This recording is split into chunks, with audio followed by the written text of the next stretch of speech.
Movie के start में हम दो लड़कियों को देखते हैं जिनमें एक लड़की का नाम केटी था और दूसरी उसकी फ्रेंड थी। केटी की फ्रेंड उसे एक वीडियो टेप के बारे में अजीब बात बताती है कि वो एक ऐसी टेप है कि जो उसे देखता है उसके पास एक कॉल आती है और 7 दिन बाद उस इंसान की डेथ हो जाती है। ये सुनकर केटी कहती है कि मैं तो वो वीडियो टेप देख चुकी हूँ और मजाक में मरने का ड्रामा करती है। लेकिन तभी फौरन केटी की मदर की कॉल आ जाती है जो उसे कहती है कि वो अपना ख्याल रखे और कॉल बंद हो जाती है। और तभी केटी के घर का एक टीवी खुद ब खुद ऑन हो जाता है, जिस पर केटी सोचती है कि मे भी टीवी उसकी फ्रेंड ने चलाया होगा और वो टीवी ऑफ कर देती है। लेकिन एक बार फिर से टीवी ऑन हो जाता है, लेकिन इस बार केटी डर जाती है और वो टीवी का स्विच ही निकाल देती है। इसके बाद केटी जब ऊपर वाली फ्लोर पर आती है तो वो देखती है कि उसके रूम से पानी बाहर आ रहा है और केटी फौरन अपने रूम का दरवाजा खोल देती है और वो देखती है कि वो टीवी भी ऑन था। केटी चिल्लाती है और उसकी डेथ हो जाती है। फिर हम एक लड़की रेचल को देखते हैं जो कि एक राइटर थी। उसका एक बेटा भी होता है और वो अपने बेटे को लेने उसके स्कूल जाती है। उसके बेटे की टीचर रेचल को कंप्लेन करती है कि आपके बेटे के साथ कुछ अजीब चल रहा है क्योंकि वो क्रीपी किसी की डेथ से रिलेटेड ड्राइंग्स बना रहा है। रेचल उस टीचर को बताती है कि मेरे बेटे की बेस्ट फ्रेंड केटी की कल रात डेथ हो गई है और मेरा बेटा और केटी एक दूसरे के काफी क्लोज थे और शायद यही वजह हो सकती है कि वो ऐसी ड्राइंग्स बना रहा है। जिस पर वो टीचर कहती है कि केटी की डेथ तो कल रात हुई है जबकि आपका बेटा तो पिछले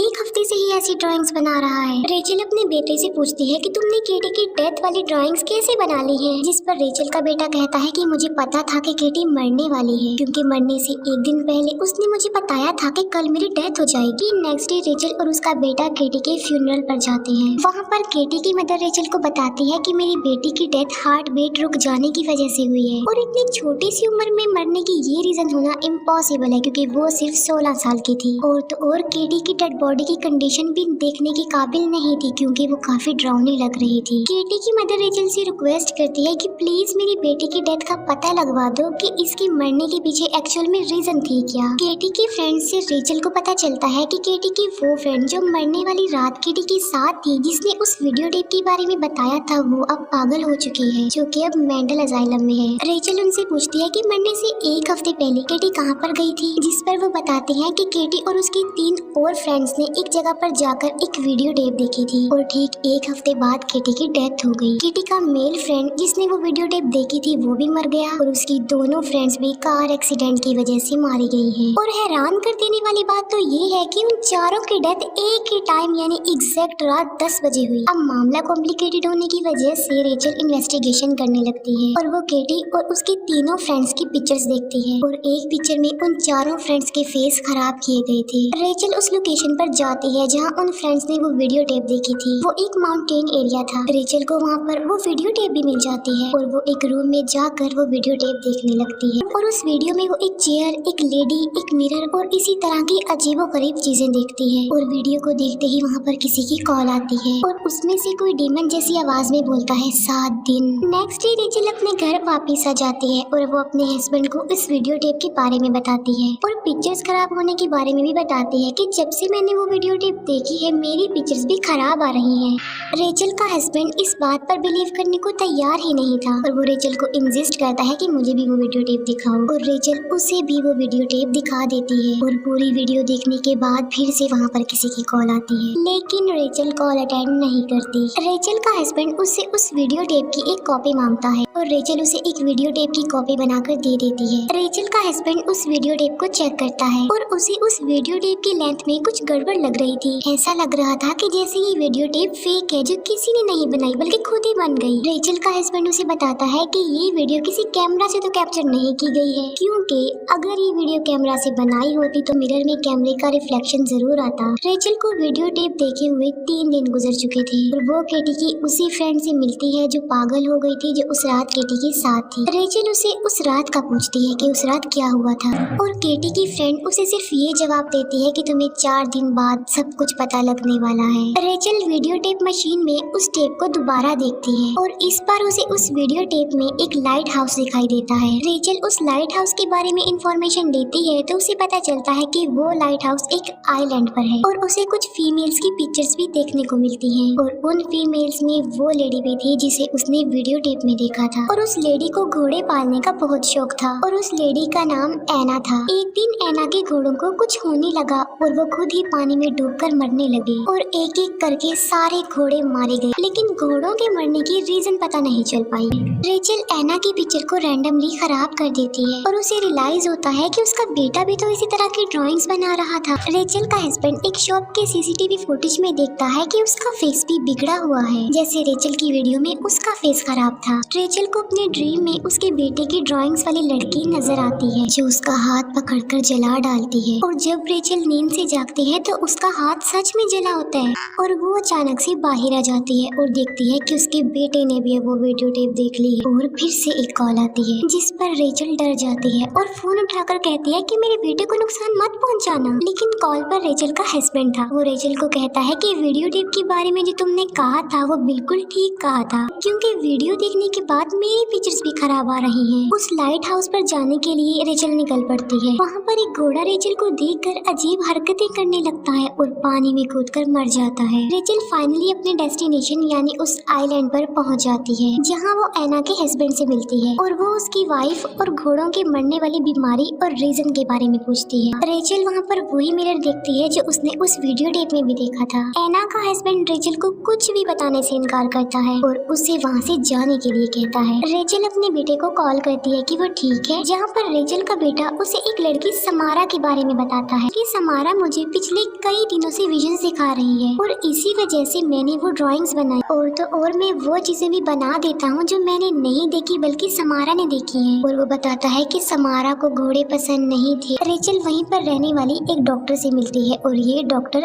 एना के डॉक्टर भी थी। यहाँ रेचल को पता चलता है कि समारा कौन थी। समारा एना की सौतेली बेटी थी क्योंकि उन्होंने समारा को अडॉप्ट किया था। समारा के यहाँ आते ही घोड़ों के साथ अजीब होने लगा और वो मरने लगी और समारा की स्टेप मदर यानी एना भी मेंटली डिसेबल हो गई। फिर रेचल दोबारा से एना के हस्बैंड के पास आता है और वो उसे अपने घर में नहीं मिलता और रेचल वहाँ पर एक डिफरेंट वीडियो टेप देखती है और उस वीडियो टेप में हमें पहली बार समारा देखने को मिलती है जो उस वक्त मेंटल हॉस्पिटल में दिखाई गई है। समारा यहाँ पर एडमिट करती है कि सबको मैंने मारा है और मैं लोगों को मारती रहूंगी। असल में जब समारा के पेरेंट्स को रियलाइज हुआ कि जब से समारा वहाँ पर आई है घोड़े मर रहे हैं तो उन्हें यकीन हो गया कि समारा मेंटली डिसेबल है और इसी वजह से उन्होंने समारा को मेंटल हॉस्पिटल भेज दिया। असल में रीजन ये थी कि समारा के पास सुपर नेचुरल पावर्स थी जिनका इस्तेमाल करके वो उन घोड़ों को विजन दिखा रही थी जिससे घोड़े मर जाते थे। इसका मतलब ये था कि समारा अपनी सुपर नेचुरल पावर का गलत इस्तेमाल कर रही थी और समारा एक अच्छी इंसान नहीं थी। एना का हस्बैंड भी वहाँ पर आ जाता है और वो रेचल को पंच मारता है और उसे कहता है कि वो यहाँ से चली जाए। रेचल एना के हस्बैंड को कहती है कि प्लीज मेरी हेल्प कीजिए क्योंकि मेरी बेटी ने भी वो वीडियो देख ली है और वो मर जाएगा। एना का हस्बैंड कहता है कि समारा बहुत बुरी है, वो बुरे बुरे विजन्स दिखाती है और यही वजह है कि मेरी वाइफ के सारे घोड़े मर गए और मेरी वाइफ भी मर गई। समारा लोगों को मारती रहेगी और वो कभी नहीं रुकेगी और हैरत की बात तो ये है कि वो सोती भी नहीं है। और देखते ही देखते एना का हस्बैंड खुद को इलेक्ट्रिक शॉक लगाकर मार डालता है। तभी रेचल का हस्बैंड भी वहाँ पर आ जाता है और वो रेचल को रिलैक्स करता है। रेचल को फौरन अपने बेटे की बात याद आ जाती है जब उसने कहा था कि समारा को घोड़े पसंद नहीं है। वो लोग उस जगह पर जाते हैं जहाँ पर एना ने अपने घोड़े रखे हुए थे। वहाँ उन्हें एक सीढ़ी नजर आती है और वो उस सीढ़ी के जरिए ऊपर जाते हैं और ऊपर वो जगह थी जहाँ पर समारा रहती थी। और यहाँ पर ना वो बात भी क्लियर हो गई है कि समारा को घोड़े क्यों पसंद नहीं थे, क्योंकि जब समारा अपने पेरेंट्स को डराने लगी तो समारा से तंग आकर उसके पेरेंट्स ने उसे यहाँ रखना शुरू कर दिया। घोड़ों की वजह से समारा परेशान रहती थी और घोड़ों से नफरत करने लगी और यही वजह है कि समारा ने अपनी सुपर नेचुरल पावर्स का गलत इस्तेमाल करके उन घोड़ों को मारना शुरू कर दिया। उन्हें वहाँ पर एक ट्री की ड्राइंग भी नजर आती है और ये वही ट्री था जिसके पास खड़े होकर केटी और उसके फ्रेंड्स ने वो वीडियो देखी थी। वो लोग अपने रूम में वापस आ जाते हैं लेकिन अपनी इन्वेस्टिगेशन के लिए उन्हें कोई हिंट नहीं मिलता वहाँ पर और डिसअपॉइंट होकर रेचल का हस्बैंड बॉल से भरी हुई बकेट नीचे फेंक देता है और वो बॉल्स एक जगह आकर इकट्ठी हो जाती हैं। रेचल का हस्बैंड उस जगह को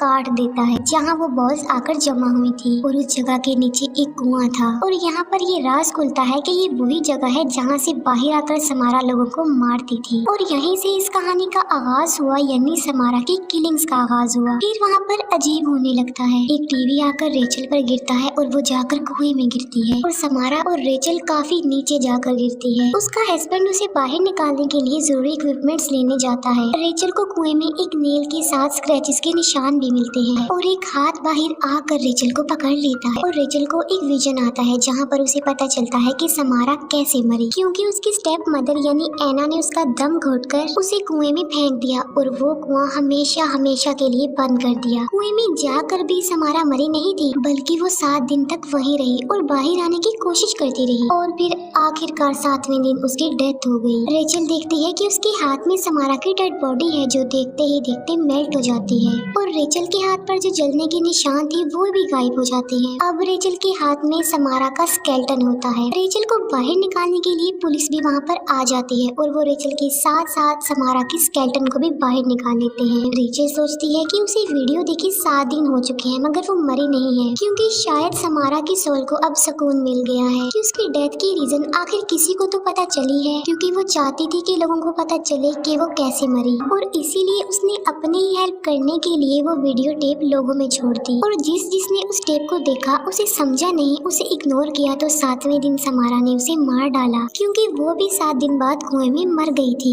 लेकिन इस सोच में रेचल गलत थी। अब सब कुछ नॉर्मल हो गया था। रेचल अपने बेटे को बता रही होती है कि मैंने समारा के स्केलेटन को बाहर निकालकर उसकी हेल्प की है। उसका बेटा कहता है कि आपको समारा की हेल्प नहीं करनी चाहिए थी, क्योंकि वो एक बुरी इंसान है, वो सोती नहीं है और वो लोगों को मारती रहेगी। वो अपनी मदर के हाथ पर निशान देखता है और इसी दौरान उस बच्चे की नाक से खून बहने लगता है। रेचल का हस्बैंड अपने ऑफिस में होता है और अचानक से उसका टीवी ऑन हो जाता है, क्योंकि उसे वीडियो टेप देखे आज पूरे 7 दिन हो गए थे। वो टीवी में देखता है कि उसी कुएं से समारा निकलकर बाहर आ रही है और देखते ही देखते वो टीवी से बाहर आ जाती है। दूसरी तरफ रेचल अपने हस्बैंड को रियलिटी बताने जा रही होती है। समारा रेचल के हस्बैंड पर अटैक करके उसे मार डालती है। जब रेचल वहाँ पहुँचती है तो वो देखती है कि उसका हस्बैंड मर चुका है और उसकी डेड बॉडी की काफी बुरी हालत है। रेचल काफी अपसेट हो जाती है और वो घर वापिस आ जाती है। वो सोचती है कि समारा ने सबको मार डाला और उसे अभी तक क्यों नहीं मारा, और फिर उसे अचानक से याद आता है कि उस वीडियो टेप की कॉपी उसने अपने हस्बैंड को दी थी, जिसकी वजह से हुआ ये कि कर्ज रेचल के हस्बैंड के पास चला गया।